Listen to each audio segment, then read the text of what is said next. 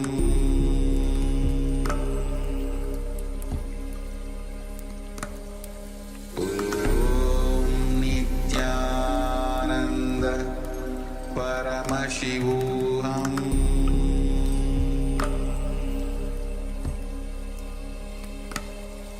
Om Nithyananda Paramashivoham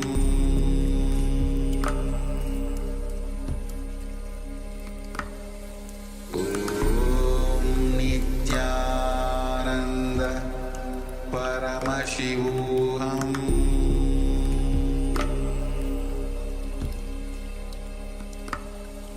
Om Nithyananda Paramashivoham. Yes. You can remove the blindfold now and open your eyes. Take a few moments to share whatever the third eye has revealed to you.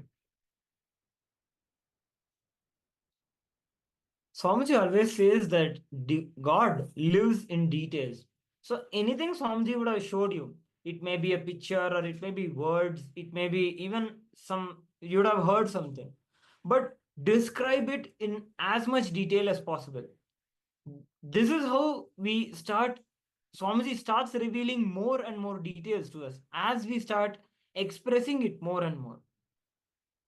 Just for an example, if you would have seen a forest, you can tell that I saw a forest, or you can tell it in much more detail that I saw a forest with these trees. I saw it was bright in the afternoon, or whatever details you might have seen.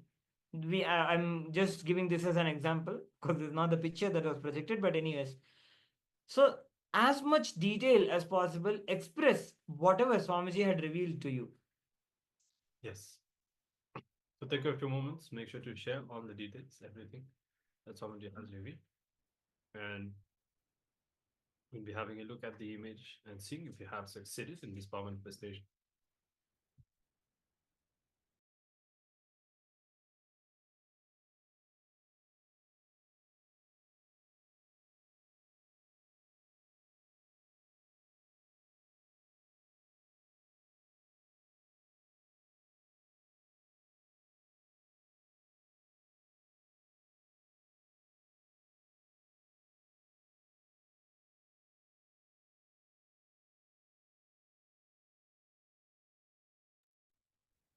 Yes. So now we'll be projecting the image for all of you, which had been projected.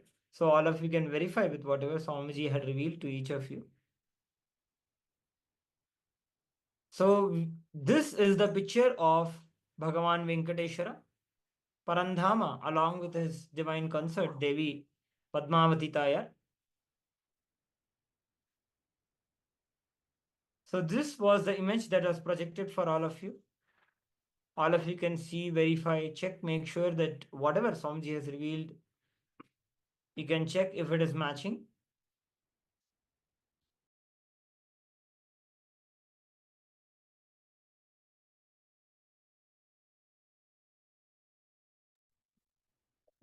All right. So we hope that you are able to identify some of the details of this image, and you can see it's all the gold, all the flowers, anything related to Vishnu, Venkateshwara, or Devi, his concept, and share your results, whatever you have seen. And with this, we'll be now starting with today's sessions. And today is going to be all about wealth, how to manifest wealth in our life. And first, we need to understand that, as Swamiji says, wealth is a direct extension of us. Nowadays, many have been led to believe that wealth is merely just making money, but it is not that. Wealth has many different aspects. In essence, anything that enriches your life is wealth. Anything that makes you grow, that expands the quality of your life, is a form of wealth. And wealth is not something separate. As you expand, as you manifest your life, your own purpose, whatever you attract, which is needed for that purpose to be fulfilled, is a form of wealth.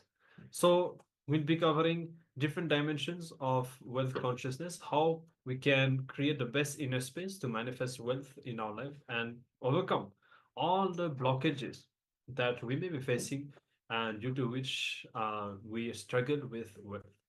So first, we'll be starting with a session is titled "End Wealth." It's a whole program that Swamiji had designed in the past based on wealth consciousness.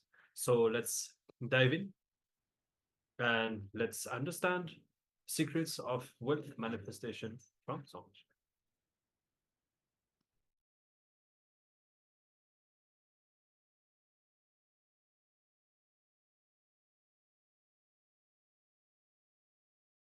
Let me introduce the program, N Wealth.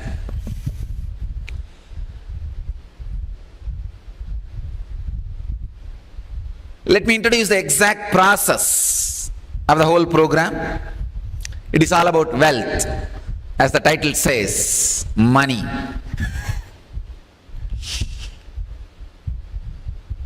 The first question: what an enlightened master has to do with wealth? Why should he talk about wealth? He is supposed to be talking about renunciation. But he is talking about wealth.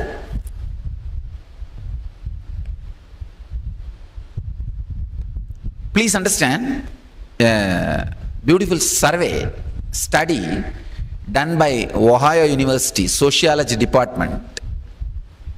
I wanted to share some of their study.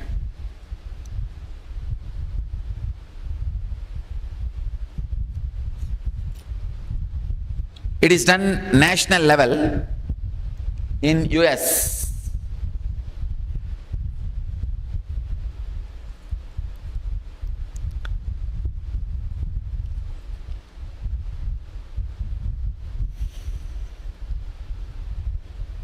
By Lisa Kister, Associate Professor of Sociology at Ohio State University. Religion is an important factor in wealth accumulation, a factor that has not received a lot of attention. The study suggests religious beliefs children learn in their families translate into educational attainment, adult occupations, financial literacy, social connection, and other factors that influence adult wealth ownership.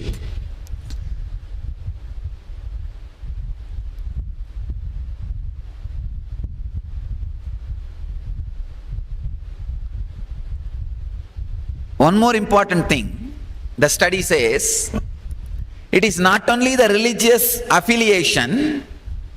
People who attended the religious services regularly accumulated more wealth. God pays you.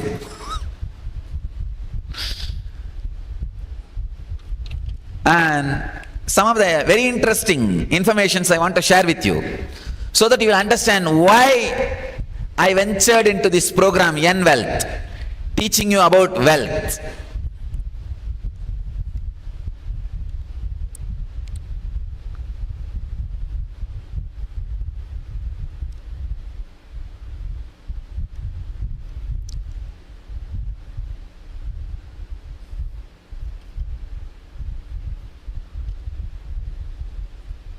The study says religious beliefs are directly connected to the wealth they create and accumulate. Conservative Protestants don't accumulate too much in this life. Jews encourage pursuits that lead to wealth accumulation, high income carriers and investing. And you will be shocked to know a median net worth of a Jew is $150,000, $150,890, 3 times more than the net worth of an entire sample. And conservative Protestants, Baptists and Seventh-day Adventists and Christian Scientists, only 26,000. Please understand, Jews 150,000, and conservative Protestants are just 26,000. Half of the net worth of the entire sample. Jews are 3 times more the entire sample, and conservative Protestants are half of the entire sample. And statistics of the communities that remained asset poor. Jews are only 1% asset poor. Protestants are 15% asset poor. Catholics are 7%. Accumulations such as homes, stocks and bonds. Jews 35% have accumulated. Conservative Protestants only 3%. Mainline Protestants 22%. Catholics only 20%. Early life investment and high risk, high return assets such as stock and bonds to earn wealth. Jews, 1/3 of the population do this. Conservative Protestants, 0% of the population does this. Mainline Protestants only 7% and Catholics only 4%. Understand, the study says religion keeps coming up in any model you run to explain wealth. It is something you can't ignore, but there has been little effort to explain the connection between religion and wealth accumulation. And finally, the study ends with a question mark. Still they are not able to clearly pinpoint the exact faith or the mental setup responsible for the accumulation of the wealth. So that job I am going to do in these 2 days.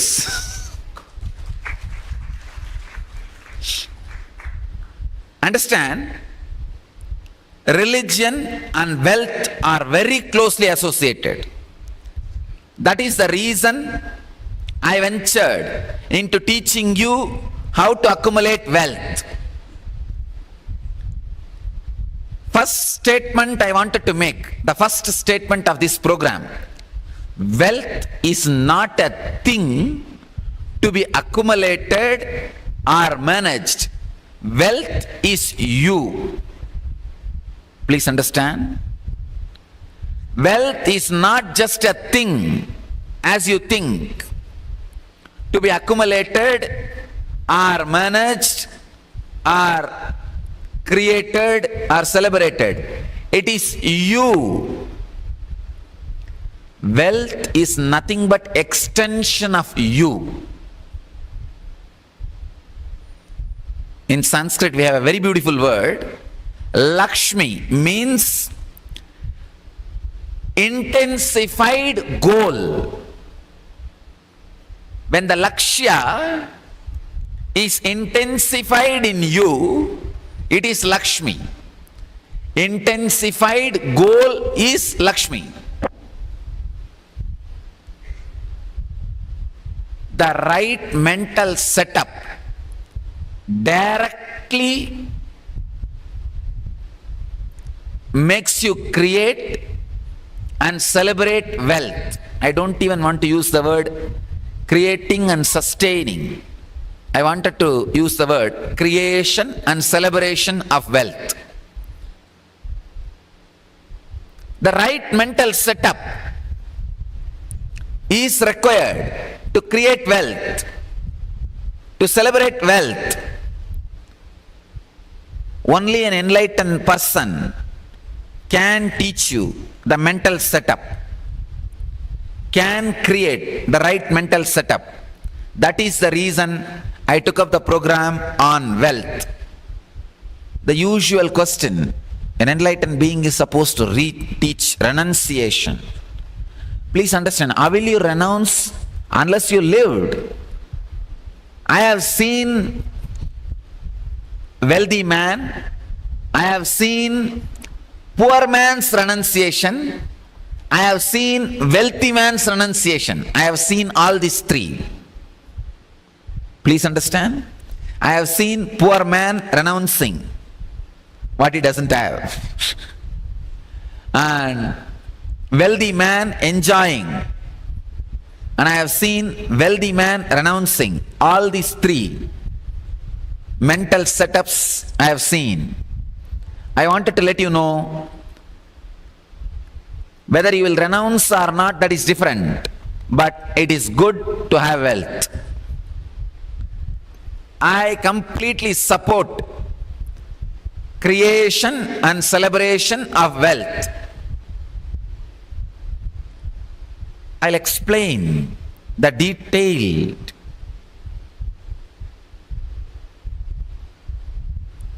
truths and the mental setups we carry about wealth. Somehow this concept, the very word wealth, if you don't have, greed. If you have, fear. If you are in between, worry. Too much. I can say the word wealth is too mysterious than God. Even about God, you can come to a conclusion and understanding very easily. But the word wealth has become too mysterious because we did not look into it. The right mental setup is not achieved. Look a little deeply. The very word wealth creates so much of pain in everybody. Either you had too much of greed and did not have it, or too much of fear of poverty, or too much of failure ideas. The moment the word wealth is uttered, too many of your failures crops up in your system, and too many broken relationships crops up in your system.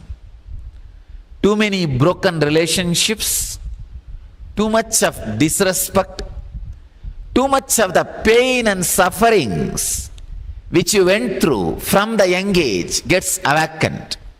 That is why a normal man can never think of wealth in a relaxed way.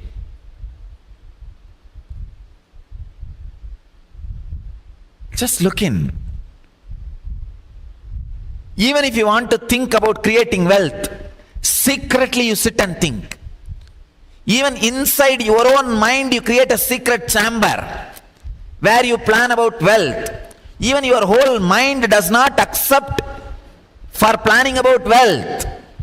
The moment one corner of your mind starts planning, the other corner wants warning you. Hey, you are planning about wealth, you are going to get into suffering. The other part is already teaching you renunciation. But you need to understand, it is not renunciation from understanding. It is renunciation based on the tendency of moving away from life, escaping from life, a wrong attitude.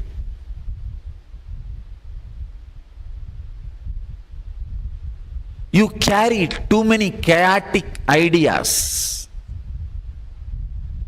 too much of confusion about wealth. As I said, wealth is not a thing, wealth is you. If you are confused about wealth, you are completely confused about you. Who you are, what you are, why you are, who you are. Who you are, what you are, why you are, who you are. You are thoroughly confused about the whole thing. As the Sanskrit word Lakshmi means intensified goal is Lakshmi. Please understand. Lakshmi is not just wealth. Wealth is one idea. Lakshmi is intensified goal. When the goal is intensified in you, alive in you, awakened in you, wealth is inevitable.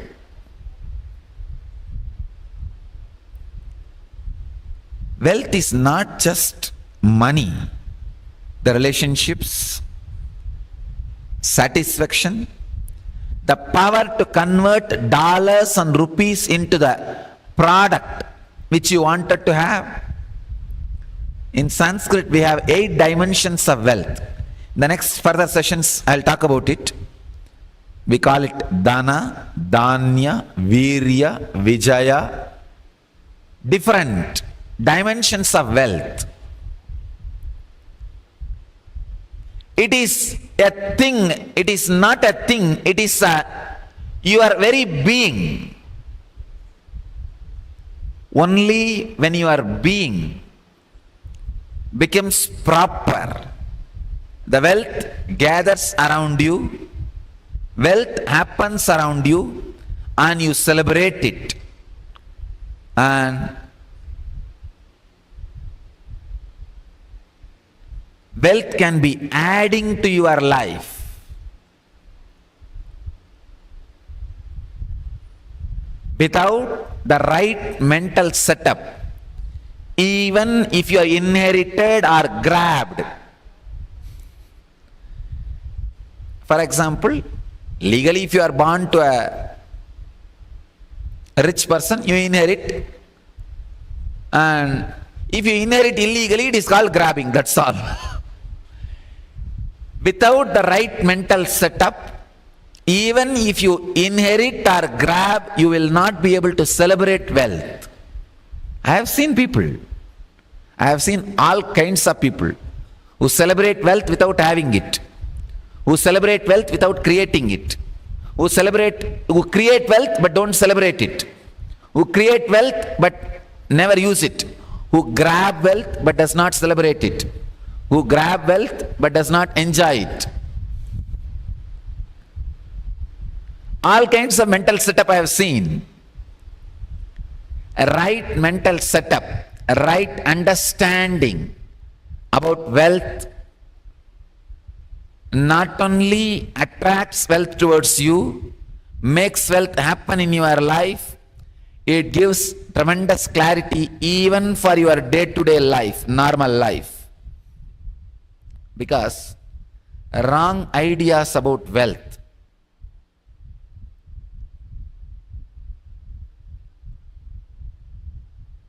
becomes a self-impediment for your very growth, for your very understanding, for your very living.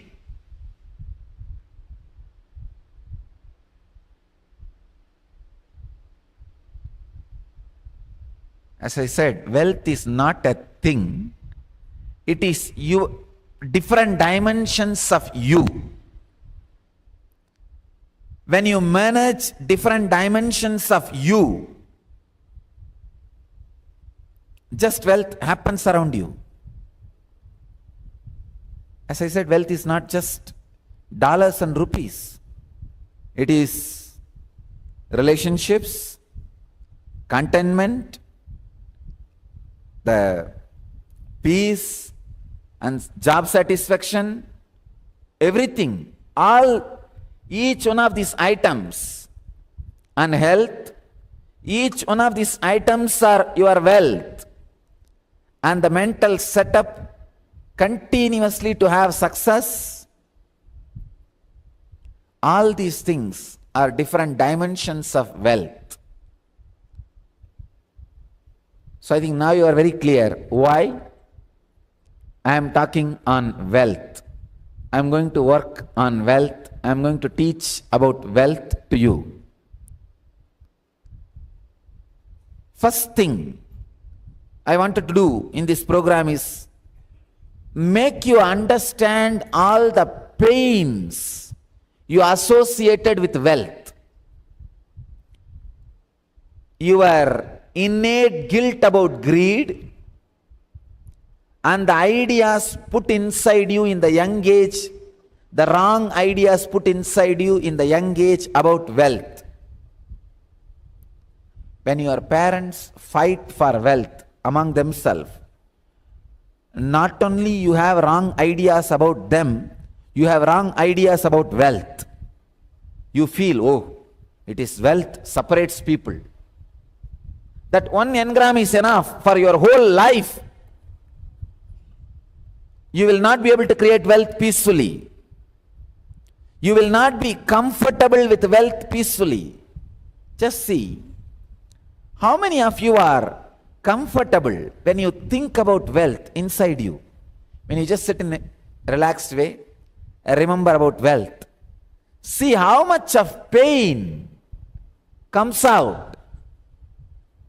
Whether the failed efforts which you took or the failed relationships because of wealth. When I say failed efforts, so many examples I can give. The efforts which you did not do properly, or which you did properly and did not work out, did not click, or somebody cheated you. Whether somebody cheated you or not, practically every person in the world feels they have been cheated. There is nobody who feels he is not cheated, he or she is not cheated. Then who is cheating? Everybody feels, whether it is a person who lives in slum, or a middle class, or billionaires. Everybody feels they are cheated. They are cheated. How can this be? Somehow, wealth creates, the idea of wealth creates strong, painful memories and engrams in you. That is the first reason why you are not comfortable about wealth. You get into wrong pseudo-renunciation ideas. First thing I want to do in this process is make you understand all the wrong engrams you carry about wealth. Engraved memories, wrong ideas you are having about wealth in your brain, in your system. From the young age, all the wrong ideas you imbibed in your system about the wealth. Please sit and go on writing whatever you remember about money in your life. Please understand. First time, what you heard about wealth from your parents. First time, what you heard about your wealth from your friends, from your relatives, from your teachers. When you started growing up, what are the ideas you imbibed about wealth? I can remember, even now I can remember, first incident of wealth in my life, maybe around the age of 2 or 3, in Indian villages, during the festivals, the uncles and parents will give few coins to kids. So many of my relatives gave money to my elder brother, younger brother, for me also. I got a lot of coins for my share. All of them were counting. I was sitting and looking at that, and I looked into my father and asked, what shall I do with this? He said, whatever you want you can buy. I said, I want one Ganesha to play with. You already gave it. It's there for me. I don't want anything else. Then he said, you can give it away to whomever you want. I said, oh, that's all. Okay. Then I called some of my friends. My house is filled with my cousins, and it's a giant family. I called 2, 3 of these guys and said, hey, I don't want this. Whoever wants, please take it.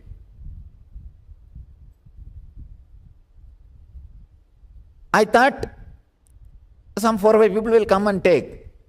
Forget about it. The one guy whom I said, he just picked up the whole thing. Whole cloth on which the coins were there. I couldn't understand. Anyhow, I just left it. Okay. What I wanted is there. I don't want anything else. Leave it.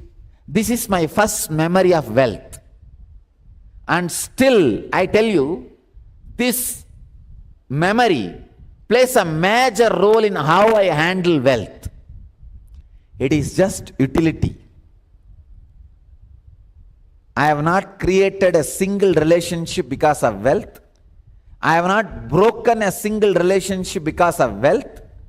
I have not created any suffering for me because of wealth. I have not created any joy for me because of wealth. I am living, wealth is living with me.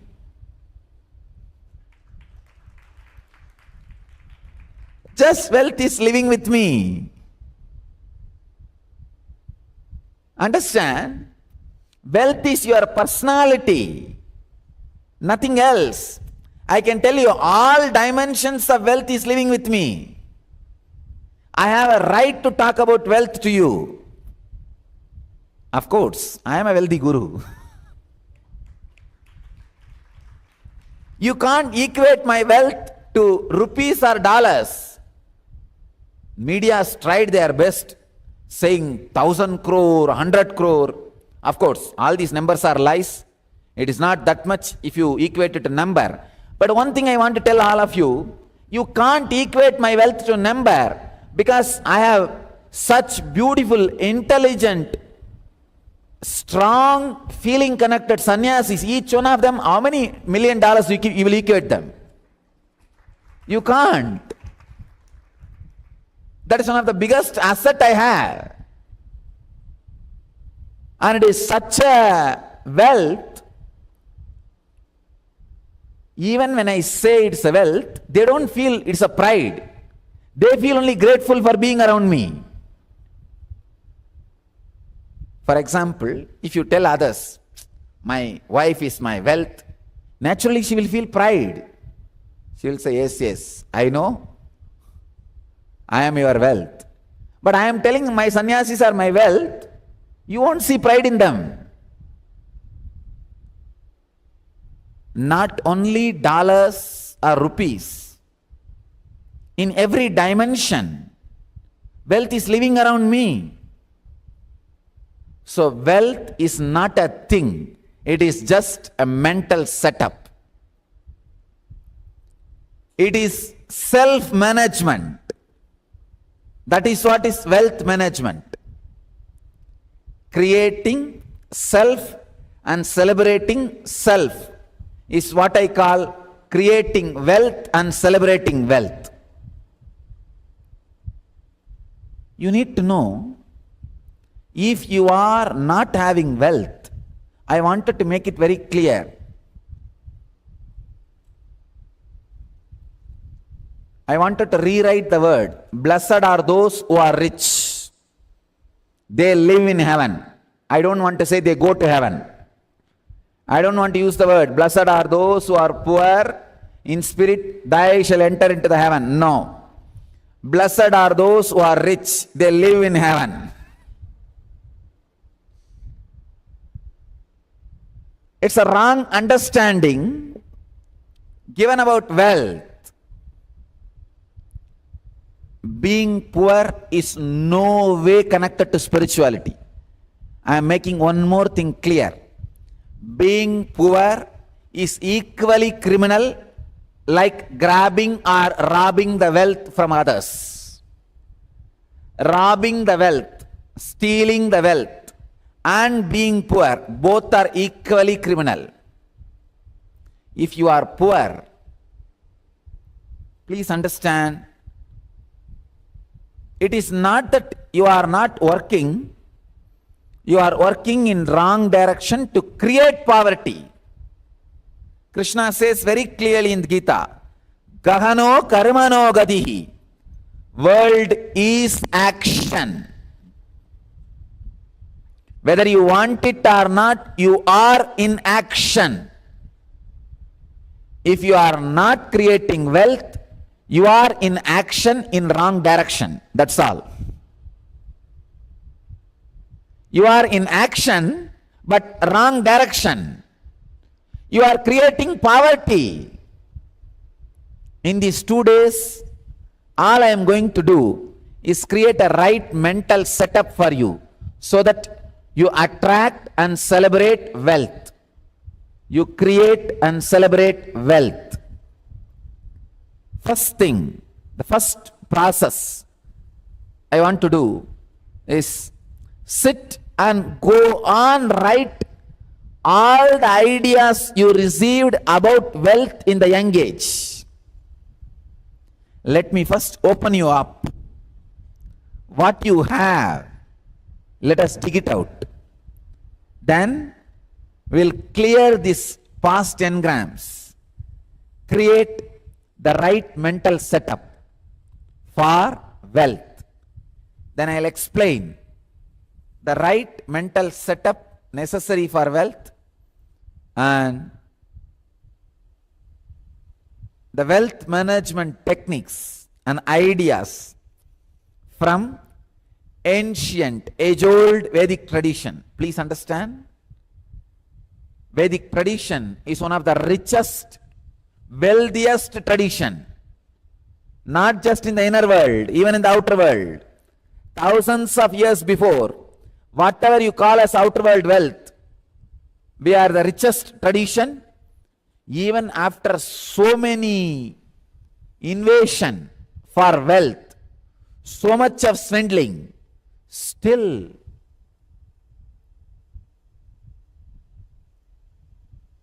India holds so much richness, wealth.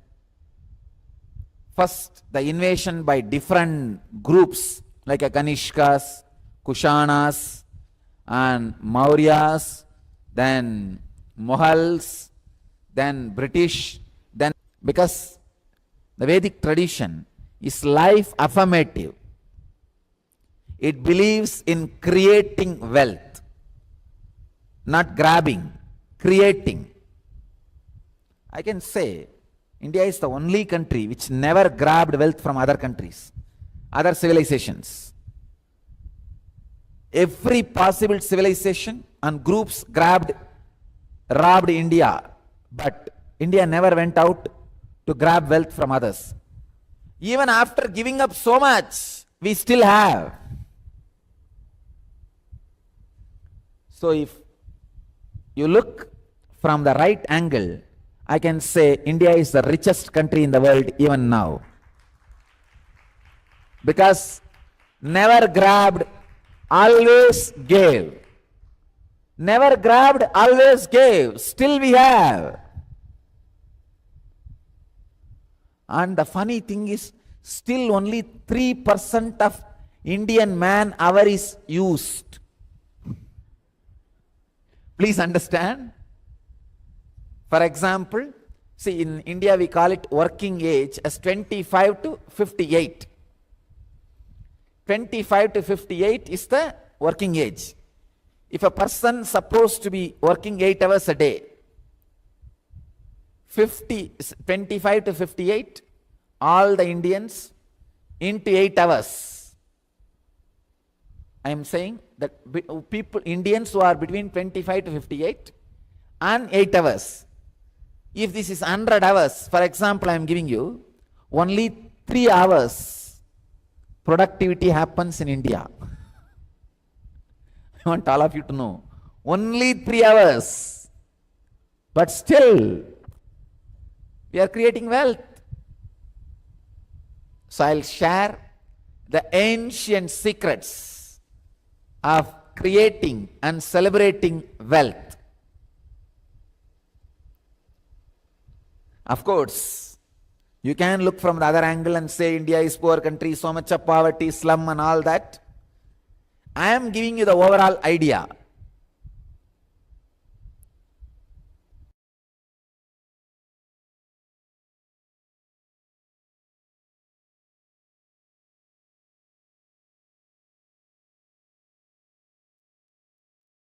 Yes, so a beautiful introduction given by Swamiji, setting the context for today's sessions. The learning about wealth from Swamiji, from Hinduism, is not learning how to make money. You know how you go to YouTube and search how to make money? It's not like that. Swamiji teaches the true science of the wealth consciousness. What kind of cognitions you have, what kinds of thoughts, a thought current you need to have. And Swamiji was beautifully explaining about the importance of the beliefs that you have, and even giving statistics about different groups, because we need to understand an important truth, that is, we do not manifest what we desire, we manifest what we believe. And all of us would have even accidentally accumulated different kinds of beliefs around wealth, around money, around making money, working, and all of that put together is going to determine whether we are going to be making wealth or not. And Swamiji was clearly saying there's nothing spiritual about being poor unless you have been rich, you have the capacity to be rich and decided consciously to be poor, which is completely different.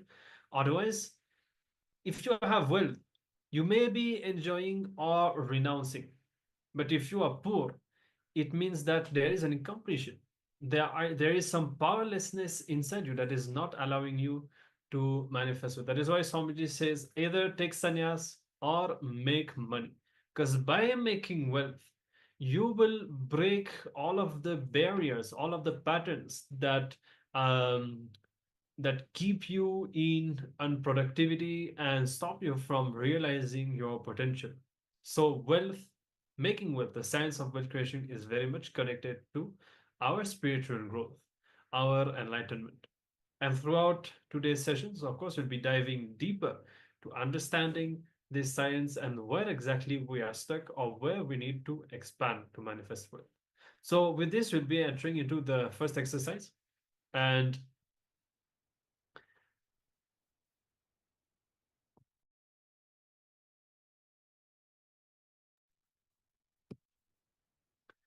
so right now, first you're going to looking and see what is the perception that you have about wealth. It could be that for some of us may feel that we can, wealth is available, we can just make it whenever we want, not much complication about it. Some may feel that how much ever you struggle, you will never be able to make money. So what is it for you? What is the perception that you have about wealth? It could be that wealthy people are arrogant, selfish. What is it? You're going to write that down. Then, what do you cognize about wealth creation? For example, you always believe making money needs a lot of hard work, less sleep hours, and so naturally you will not want to do it because you will feel that to make money there's so much of struggle that you need to go through, and so you need to realize what cognition you carry. Okay, so let's take a few moments. Now we'll begin with the exercise. You can get your pen and paper, look in, and start to write down.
Yes. So, hopefully, you're able to look inside yourself and understand what are the beliefs that you have um, about wealth and about wealth creation. Maybe some of the early experiences that you had in your life, some of the words, for example, that your parents may have used or the society around you when you were young may have used. All of that would have influenced you. All of that would have led you to develop a certain belief system around wealth, a set of beliefs around wealth. Now, it is important to change those beliefs. Only then you will be able to change the your wealth manifestation. So, there is anything that you'd like to share, some of the major understandings that you've had, you can share that so that we can understand what kind of beliefs you have about wealth and we can guide you further as we move forward throughout the day. Now we'll be entering into a Kriya. This is a technique that Swamiji has revealed that is going to help us manifest wealth. As Swamiji says, wealth is you, an extension of you, is the manifestation of your own energy, the life energy you express in whatever you do. See, you can be doing something, but not necessarily with energy, life energy. You can be doing something just because you have to, and there's no other choice, and just not having any sort of involvement in it, just waiting for the work to end so that you can go back home, or you can do something with deep inspiration, infusing your life energy into it. And when you do that, this is when you start to manifest wealth in your life. So this Kriya is going to awaken our energy powerfully so that we can manifest wealth in our lives and giving us a deep confidence and empowerment to manifest wealth. So we request the participants to prepare yourselves. We'll be beginning. We'll be beginning the Kriya now. Once again, we'll be guided by Swamiji, singing to be there. And Kriya, seven steps for Kundalini Awaken.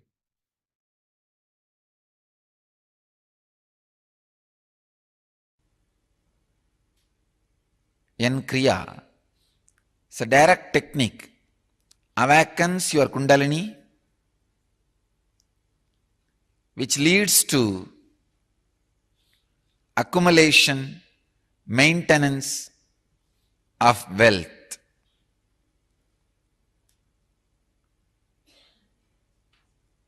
I'll give the instruction to do how to do the Kriya and initiate you, then guide you step by step into the process. Please listen to the instructions carefully. Don't do when I am giving the instruction. It is 7-step Kriya. The first step is cleaning the nostrils, Nadi Shodhana. Inhaling deeply, exhaling deeply, 11 times, that's all. If you inhale and exhale, it is once. It's called one circle, one cycle.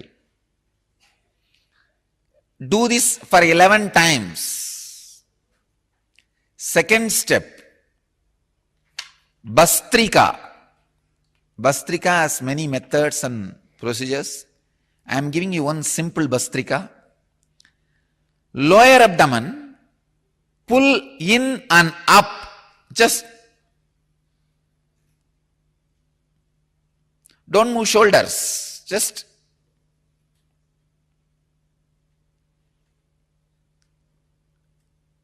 "21 times do Bastrika.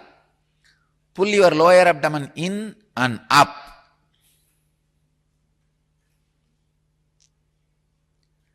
Third,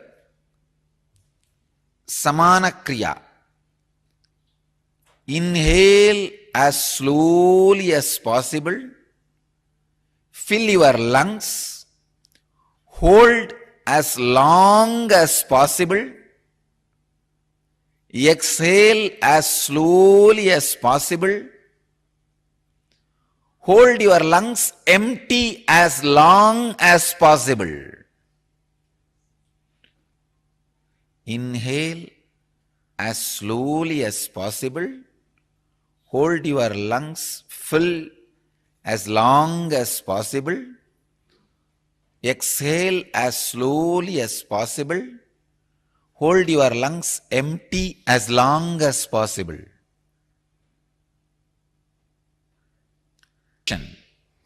Then in the fourth step, you enter the main N Kriya. The Sambhavi Mudra. Please understand, somebody asked me a question. Swamiji, the mudra which we are doing is described as some other name in some other books. Don't bother about all that. Just do this mudra. Ears, the thumbs on the ears, index finger and middle finger on the eyes, ring finger on the nostrils, little finger on the lips. Lock all the senses, including your nostrils. Stop the breath. If you have high blood pressure or any other severe heart conditions, don't do this kriya. Don't do whole N kriya, just sit and meditate in silence. If you have any other serious illnesses, don't do this kriya. Others can do. Please understand,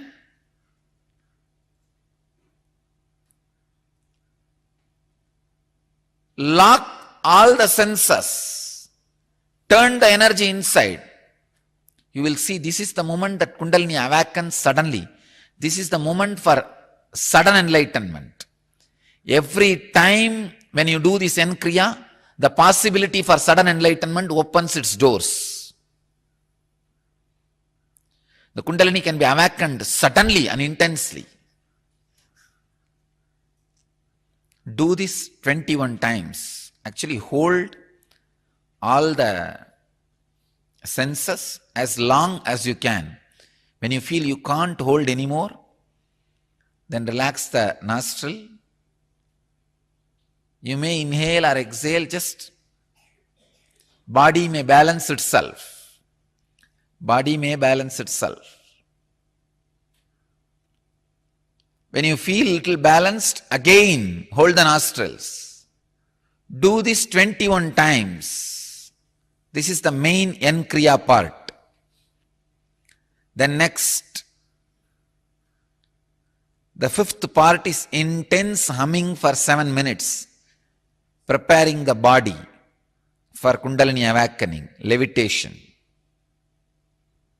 or balancing the energy, settling the energy. And sixth step is Shakti Dharana. Raise your hand, face towards the Bidadi banyan tree. Feel connected to Master's energy. When you are filled, pour yourself on the ground. Again, fill yourself, pour yourself to the ground.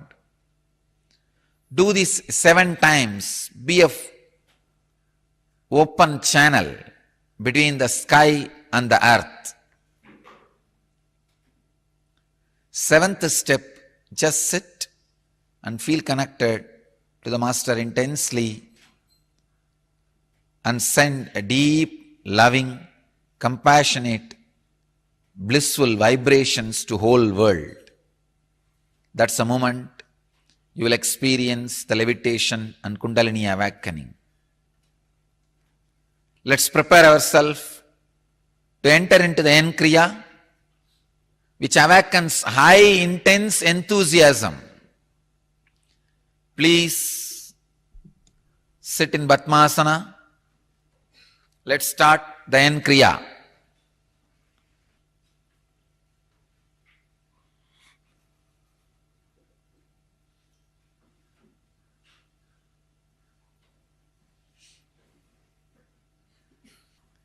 You can sit either in Padmasana or Vajrasana.